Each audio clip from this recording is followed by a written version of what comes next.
Big boss Malayalam season 7 ഇന്നലത്തെ എപ്പിസോഡിനകത്ത് ആര്യൻ ജിസയിൽ തമ്മിലുള്ള ബന്ധം ഒരു സെഗ്മെന്റ് ആയിട്ട് ലാലേട്ടൻ തന്നെ ഡിസ്കസ് ചെയ്തിരുന്നു. അതിൽ ഹൗസ്മേറ്റ്സ് എല്ലാവരും അവരവരുടെ ഒപ്പീനിയൻസ് പറഞ്ഞു. ഓരോരുത്തരും അവരുടേതായ രീതിയിൽ അവരവരുടെ പേഴ്സ്പെക്റ്റീവ്സിൽ നിന്നു, കാഴ്ചപ്പാടുകളിൽ നിന്നു. അനീഷ് പറഞ്ഞത് എന്താണ്? ആര്യനും ജിസയിലും നല്ല ഫ്രണ്ട്സ് ആണ്, അതിനപ്പുറത്തേക്ക് ഒന്നും തോന്നിയിട്ടില്ല എന്നാണ്. ഒന്ന് ഓർത്തോണം, ആര്യനുമായിട്ട് ഏറ്റവും അധികം കൊമ്പ് കോർത്തിട്ടുള്ളത് അനീഷാണ്. എന്നിട്ട് പോലും അനീഷ് ആര്യനെതിരെ അല്ലെങ്കിൽ ആര്യന് മോശമാകുന്ന രീതിയിൽ സംസാരിച്ചിട്ടില്ല.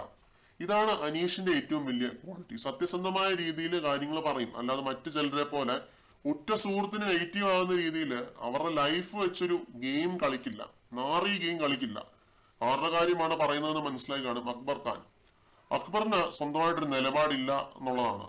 അപ്പൊ കാണുന്നതാണ് അക്ബറിന്റെ നിലപാട്, അതിന് ഏറ്റവും വലിയ ഉദാഹരണമാണ് ഇന്നലെ അക്ബർ ആ ഒരു ഇഷ്യൂലെടുത്ത സ്റ്റാൻഡ്. ആര്യനെയും ജിസയിലിനെയും വാതോരാതെ സപ്പോർട്ട് ചെയ്തുകൊണ്ടിരുന്ന അക്ബർ ഇന്നലെ ലാലേട്ടന്റെ അടുത്ത് പറയുവാണ്, ഇവരുടെ അടുപ്പം കണ്ടിട്ട് പ്രണയമാണോ എന്ന് എനിക്ക് സംശയം തോന്നിയിട്ടുണ്ട്, ഞാനിത് ആര്യനോട് പറഞ്ഞിട്ടുണ്ട് എന്ന്. എപ്പോ മുതലാണ് അക്ബറിന് ഇങ്ങനെ തോന്നി തുടങ്ങിയത്? പുതപ്പിനുള്ള ആ ഒരു കേസ് വിവാദമായി ഡെമോൺസ്ട്രേഷൻ ഒക്കെ കാണിച്ചപ്പോ എനിക്കിത് കണ്ടു നിൽക്കാൻ വയ്യ പടച്ചോനെ എന്ന് പറഞ്ഞ് നിലവിളിച്ച് റൂമിലേക്ക് പോയത് ആരാണ്? അക്ബർ തന്നെയല്ലേ പോയത്? അന്ന് അക്ബറിന് അത് കണ്ടു നിൽക്കാൻ വയ്യായിരുന്നു. ആര്യനെയും ജിസയിലിനെയും മോശമായിട്ട് പ്രൊജക്ട് ചെയ്യുന്നത് അക്ബറിന് കണ്ടു നിൽക്കാനായിട്ട് വയ്യായിരുന്നു. മനസ്സിലായില്ലേ? ആര്യനും ജിസയിലും ഫ്രണ്ട്സ് ആണ് എന്നതായിരുന്നു അക്ബറിന്റെ നിലപാട്.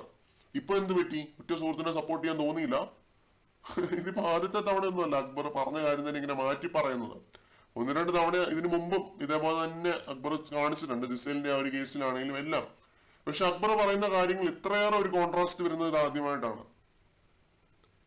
ആനയും അമ്പാരിയും പോലുള്ള ഡിഫറൻസ് ഉണ്ട്. ഈ ഒരു വിഷയത്തിൽ അനുമോളുടെ നിലപാടായിരുന്നു രസം. അതിനെപ്പറ്റി നമുക്ക് വേറെ ആയിട്ട് തന്നെ സംസാരിക്കാം. നിലപാടെന്ന് പറഞ്ഞാൽ അങ്ങനെയൊക്കെയാണ്. അനീഷും അനുമോളും ഒക്കെ പ്രകടിപ്പിച്ചതാണ് നല്ല ഒന്നാന്തരം നിലപാട്. അവർക്കാണ് ഈ ഒരു കേസിൽ കൃത്യമായിട്ടുള്ള ഒരു സ്റ്റാൻഡ് ഉള്ളത്. അക്ബർ ചെയ്തത് മാനിപ്പുലേഷൻ ആണ്. അത് മുറ്റ സുഹൃത്തിനെ അല്ലെങ്കിൽ ഈ സോക്കോൾഡ് കുഞ്ഞനിയൻ എന്ന് പറഞ്ഞ് നടക്കുന്ന ആ ഒരു പുള്ളിയെ പ്രേക്ഷകരിലേക്ക് ഇട്ടുകൊടുക്കുന്ന രീതിയിലുള്ള നല്ല ഒന്നാന്തരം മാനിപ്പുലേഷൻ. ആര്യൻ തല താഴ്ത്തിയിരിക്കുമായിരുന്നു ഇതൊക്കെ പറഞ്ഞ സമയത്ത്. എന്തിന്റെ ഗെയിമിന്റെ പേരിലാണെങ്കിലും യോജിക്കാനായിട്ട് പറ്റില്ല. നെഗറ്റീവ് രീതിയിൽ ഇത് പ്രേക്ഷകർ കാണത്തുള്ളൂ. അക്ബർ ഒരു മോശം ഗെയിമർ ഒന്നുമല്ല. പക്ഷെ അക്ബറിന് സംഭവിക്കുന്നത് എന്താണ്? ഒറ്റയ്ക്ക് കളിക്കാനായിട്ട് ഒരിക്കലും പറ്റാറില്ല. അതുകൊണ്ട് തന്നെയാണ് അക്ബർ ഒരു ദുരന്തമാണെന്ന് പറയാനായിട്ടുള്ളൊരു കാരണം.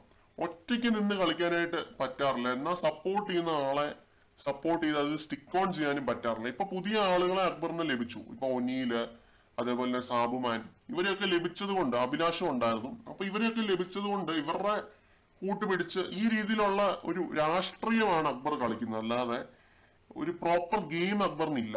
സ്ട്രോങ് പ്ലെയർ തന്നെയാണ്, ആർക്കും തളർത്താനായിട്ടൊന്നും പറ്റാറില്ല. പക്ഷെ ഈ രീതിയിലുള്ള പൊളിറ്റിക്സ്, രാഷ്ട്രീയം കളിച്ച് അങ്ങനെ നിൽക്കുന്ന ഒരു ഇതായതുകൊണ്ട് തന്നെ സപ്പോർട്ട് ചെയ്യാനായിട്ട് ഒരു വിഭാഗം പ്രേക്ഷകർക്കും തോന്നാറില്ല എന്നുള്ളതാണ് സത്യം.